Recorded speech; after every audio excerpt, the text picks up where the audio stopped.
Sam Elliott has never once apologized for an opinion he actually believed. 81 years old, 60 of them spent on screen, and the man has built an entire reputation on saying exactly what he thinks in that low, gravel and whiskey voice. Consequences be damned. Joy Behar thought she knew exactly which unpredictable thing she wanted to provoke. She'd been sitting on a 5-year-old controversy like a loaded question, waiting for the right morning to finally ask Sam Elliott, on live television, whether he still stood behind comments that had once made half of Hollywood furious with him. Sam didn't raise his voice either. By the time the segment ended, a woman who has out-talked presidents, actors, and disgraced politicians for 2 decades would find herself with absolutely nothing left to say, while an 81-year-old man stood up and walked off the view without so much as a backward glance. Subscribe right now, because you're about to watch the quietest legend in Hollywood remind Joy Behar exactly what happens when you provoke a man who has genuinely never cared what anyone thinks of him. The View studio had a different energy that morning, a hushed, almost reverent buzz reserved for guests old enough to have actually known the Hollywood everyone else only reads about. Sam Elliott, 81, deep into filming Landman Season 3 for Paramount Plus, and fresh off a surprise cameo in Sabrina Carpenter's Coachella set that had introduced him to an entire generation who'd never seen a Western in their lives, walked onto the set that unmistakable mustache, framing a face the audience had loved for 6 decades. "Sam Elliott, everybody," Whoopi announced, and the ovation had a different texture than usual, less excitement, more respect, the kind reserved for genuine American legends. "Thank you kindly," Sam said, lowering himself into the chair with the careful deliberateness of a man whose body had spent decades doing its own stunts. His voice, that famous low rumble, filled the studio without him ever seeming to raise it. The first several minutes moved with easy warmth. Landman, working with Taylor Sheridan again after 1883, and that SAG award he still seemed a little surprised to have won. He talked about playing TL, a character confined mostly to a wheelchair after decades in the oil fields, and about the strange experience of suddenly being recognized by teenagers because of a 15-second Coachella cameo where he'd played a stern highway cop. "I've been doing this since Butch Cassidy," he said. "I've buried more careers than I can count, including a couple of my own, and somehow I'm still standing here talking to you fine people. Voiced a dragon for a movie a few weeks back. Never thought I'd say that sentence in my life." The audience laughed warmly. This was the Sam Elliott everyone had hoped to see. Joy hadn't said much yet. She sat with a folder closed in front of her, tapping one finger against the cover in a rhythm that the other hosts had learned to recognize. It was Sarah who opened the door, entirely without meaning to. "Sam, you've built this reputation as someone who just says what he thinks, no filter, no apology. Has that ever gotten you into trouble?" Sam considered it, a slow smile working its way across his face. "More than once, but I've never been real good at pretending to think something I don't. Never saw the point of it. Life's too short to spend it agreeing with things just to keep the peace." The audience applauded warmly. That's when Joy opened her folder. "Speaking of not filtering yourself," she said, her tone shifting just enough that the temperature dropped several degrees, "let's talk about the power of the dog." The studio went quiet, in that particular way rooms go quiet right before something breaks. Sam's easy smile didn't fully disappear, but something behind his eyes sharpened. "I wondered how long it'd take somebody to bring that back up," he said evenly. "You went on a podcast a few years back and dismissed an entire film, a film with gay themes, celebrated across the industry, as not being a real Western. A lot of people heard that as something uglier than a film critique. Do you stand by what you said?" A ripple moved through the audience. Whoopi's hand drifted toward her earpiece. "I stand by exactly what I meant," Sam said, his voice steady. "I was talking about authenticity in the genre, cowboys who never actually worked cattle, filmed in a country that wasn't Montana, made by people who I felt were playing dress-up with 100 years of a very specific American tradition. That's a film criticism. I've made that same criticism about Westerns with no gay characters in them at all. I said similar things about films 20 years before that one ever existed. But you didn't just critique the filmmaking, Sam, Joy pressed. You used the word allegory with a tone a lot of people found dismissive of the actual subject matter. A closeted man suffering. I used the word allegory because that's a fair description of how Jane Campion herself has talked about the film, Sam replied, his voice hardening slightly. I wasn't dismissing a man's suffering.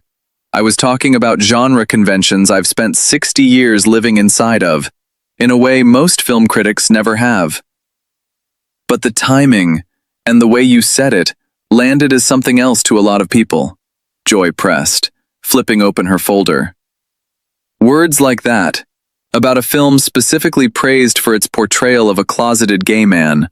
A lot of LGBTQ people heard coded language they've heard their whole lives. Are you saying that reaction was simply wrong? The audience gasped audibly. Sarah's hand flew to her mouth.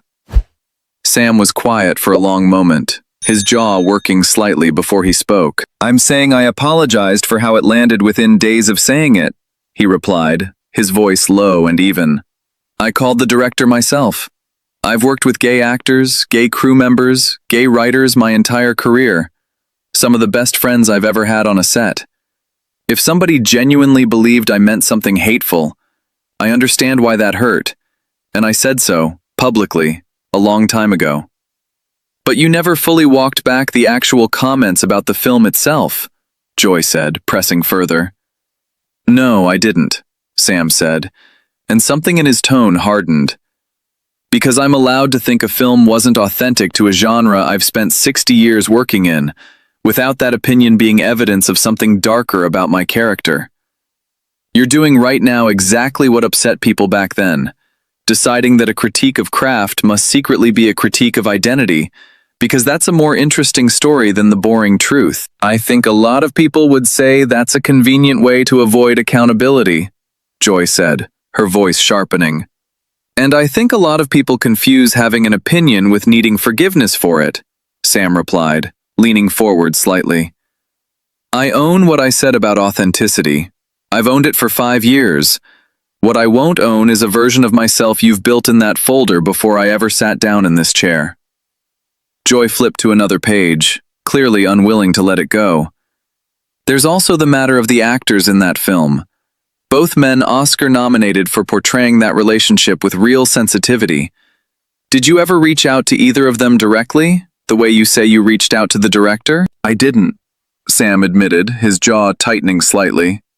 And if either of them heard what I said, and felt it reflected on their performances, I'd say the same thing to them I said to Jane. I never had anything but respect for the work those two young men did in that film. My criticism was about the genre's authenticity, never about their talent or their courage in playing it. But you can see why, without that direct outreach, some people might still doubt the sincerity, Joy pressed. I can see why you'd want me to say that, Sam said, quiet and precise. Whether I actually believe it's a fair standard is a different question entirely. The room had gone completely still. Even the camera operators seemed to lean in. Joy wasn't finished. She turned another page. Let's talk about Landman then, since we're discussing authenticity. Your character spends most of the season in a wheelchair, visibly frail, and you've talked publicly about how close that is to your actual physical decline. Doesn't it feel exploitative, using your real suffering as content for a streaming show? The studio went dead silent. Even Whoopi looked down at the desk. Sam's expression shifted, something more guarded settling over his features. You think there's something exploitative about an 81-year-old actor being honest on camera about what 81 actually looks like? His voice had dropped, quieter now, but carrying more weight. I spent 60 years watching this industry hide age, hide pain, hide anything that wasn't pretty. I finally get a part that lets me be honest about my own body, and you want to call that exploitation? He paused, and something raw crossed his face for the first time all morning. I've watched actors 20 years younger than me get put out to pasture because nobody wanted to see what real aging looks like on screen. Taylor Sheridan gave me a part where I didn't have to hide the fact that my knees are shot, and my back's been rebuilt twice. You want to know what real exploitation looks like? It's every role I turned down for 30 years because somebody wanted me to move like I was still 40. This is the first time in decades somebody let me tell the truth on camera instead of a lie. I'm asking whether Hollywood is profiting off your real decline for entertainment, Joy said, though her voice had lost some of its earlier confidence. Hollywood's been profiting off performers for 100 years, Sam said. The question is whether the performer had a say in it. I did. Nobody forced me into that wheelchair, Joy. I asked Taylor Sheridan if I could play it honest, because I was tired of watching old men on screen who moved like they were 40. That's not exploitation. That's the first time in decades somebody let me tell the truth on camera instead of a lie. The audience had gone completely silent. Several people visibly moved. That's a generous read of a very calculated business decision, Joy tried. Maybe, Sam said.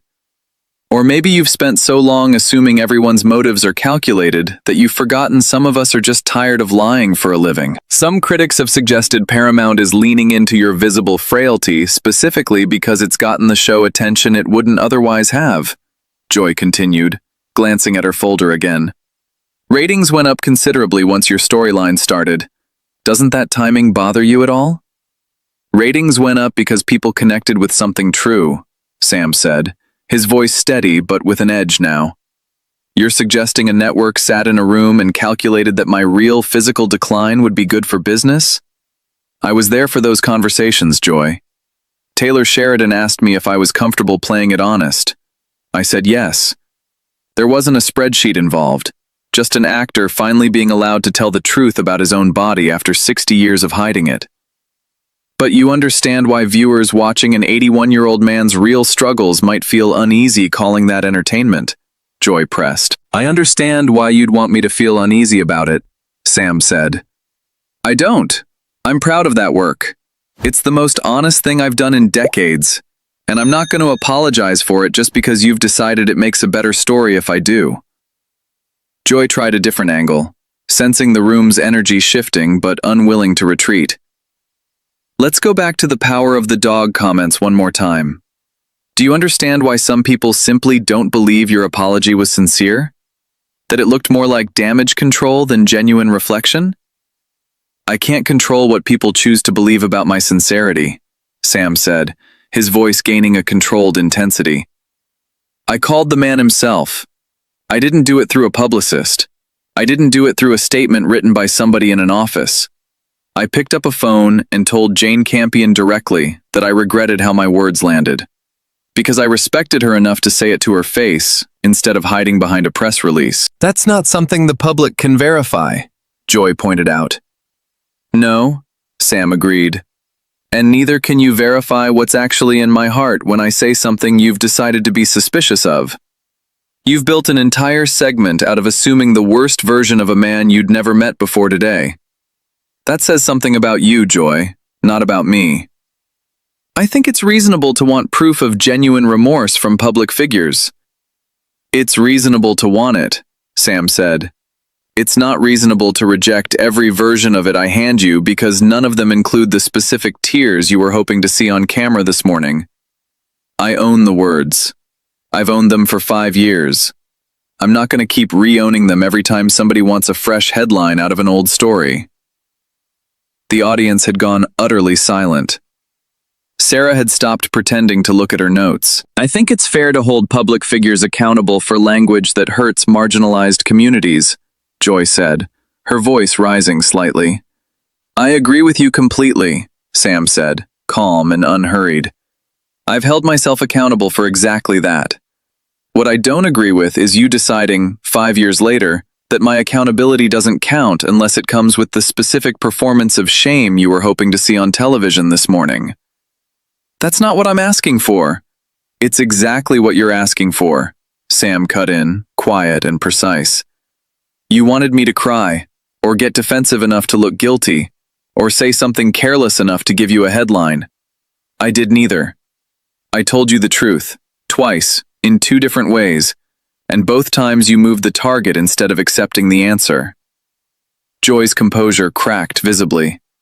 That's not fair, isn't it? Sam leaned back, studying her with those pale, unhurried eyes. You brought a folder in here with 5-year-old quotes and a theory about my character already written. I've been doing this a long time, Joy. I know exactly what an ambush looks like dressed up as journalism. He set his coffee cup down with quiet finality. Let me ask you something, since we're being so honest this morning. When was the last time you sat with an answer that didn't fit the story you already wanted to tell? Because in the last 10 minutes, I've given you 2 honest ones, and you've rejected both because neither one made me the villain you came here looking for. Joy opened her mouth. Nothing came out for a long moment. That's what I thought, Sam said, not unkindly, but with an unmistakable finality. He stood up slowly, the movement filling the studio with a different kind of silence. The particular hush that settles when a room realizes a legend is about to leave, and no amount of talking will change his mind. I came here today to talk about a job I'm proud of, at an age most men my generation don't get the chance to still be working, he said. I answered every question you asked me honestly, even the ones you clearly hoped would break me. I'm not going to sit here and keep performing contrition for a mistake I already owned 5 years ago, just because it makes better television than the truth does. Sam, I think we're just having a candid conversation, Joy started, but he was already reaching for his hat. No, he said, quiet and immovable. A candid conversation goes both directions, Joy. You asked, I answered. You didn't like the answer, so you asked again, hoping for a different one. That's not candor. That's a cross-examination looking for a specific verdict. He settled his hat onto his head with the unhurried precision of a man who has never once been in a hurry in his entire life. For what it's worth, I've got no hard feelings toward you personally. I think you believe you're doing something important up there. But I've spent 81 years learning the difference between somebody asking a real question and somebody hunting for a headline. I know which one just happened here. Then, to Joy, one final time, his voice dropping to something quiet enough that the whole studio leaned in to hear it. Next time you want an honest answer from somebody, try believing them the first time they give it to you. You'd be amazed how many folders you could leave at home. Might even make for a better show. And with that, Sam Elliott, a man who had spent 60 years refusing to perform anything he didn't actually mean, nodded once to the stunned audience and walked off the set without looking back. The silence that followed was absolute.